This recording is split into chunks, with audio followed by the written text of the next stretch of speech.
Las Vegas police arrested roommates David Allen Brutsche and Devon Campbell Newman, and apparently these guys spent, quote, hundreds of hours devising a plan to abduct, torture, and execute police officers in order to bring attention to their anti-government sovereign citizens movement. Brutsche is a registered sex offender from California, and he told an undercover officer in July that, quote, blood or no blood, it doesn't matter. I will kill anyone that tries to stop the cause of liberty. I have no qualms about it. So what happened is, through some great police work, undercover officers were able to infiltrate the movement, and that's how they got all this information. There was a 4-month-long deep undercover investigation that revealed that these guys planned to drive until they spotted a single officer conducting a traffic stop. Then they would ambush the officer and abduct him. And on July 26, Brutsche actually filmed officers conducting traffic stops in order to learn their exact routine so they can then place themselves accordingly. So they were really organized about it, and they did a lot of background research. And they had also brought the undercover officers to an unoccupied single-family house in which they renovated one of the rooms. Get this, it had chains and heavy shackles, and it looked like a dungeon. And what they were doing was creating a room where they could detain, torture, and then execute the officers.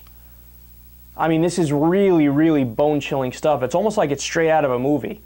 I mean, it's hard to imagine that monsters like this exist. Well, on August 15th, police say the suspects moved from the planning to the operating phase, and they recorded a video that would be sent to the media after they successfully completed their first trial and execution. And the video is said to have described the beliefs of the sovereign citizens movement, which the FBI has classified as an anti-government extremist and domestic terror threat. So they were arrested on August 20th, get this, after they reportedly told an undercover officer they were ready to carry out their plan. In fact, they literally started. They hopped in the car to go to pick up the officer, and then SWAT teams ran up on them, arrested both of them, and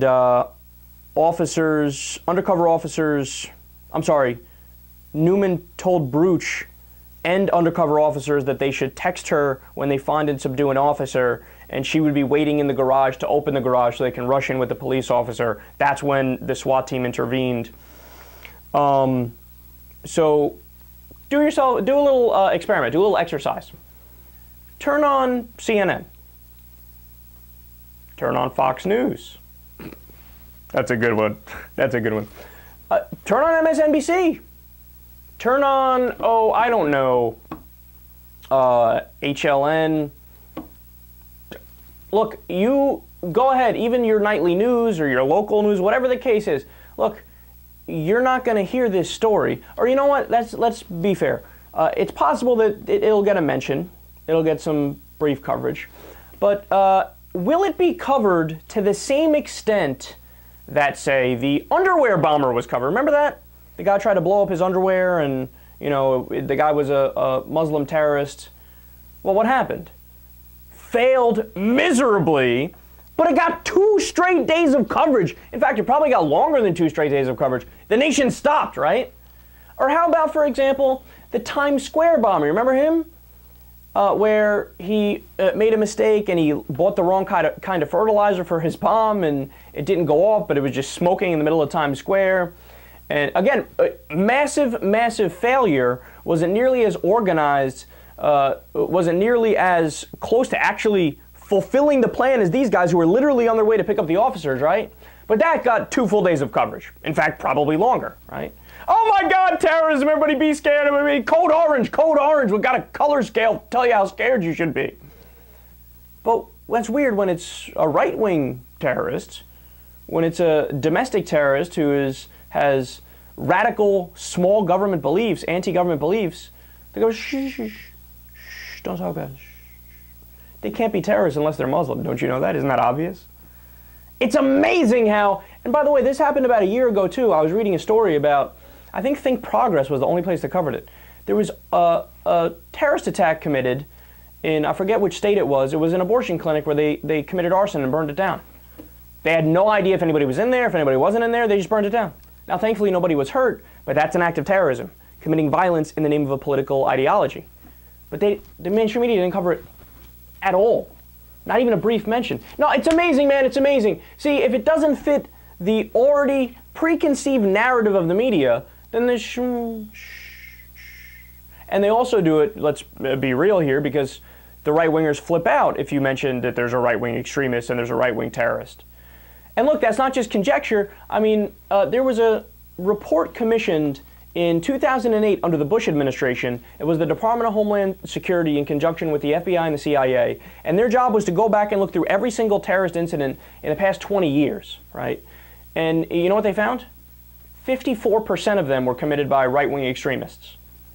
Only 11% were from Islamic extremists. And actually, even left-wing terrorism, eco-terrorism as it's called, was a higher percentage than Muslim terrorism. But the media doesn't cover at all right-wing extremism.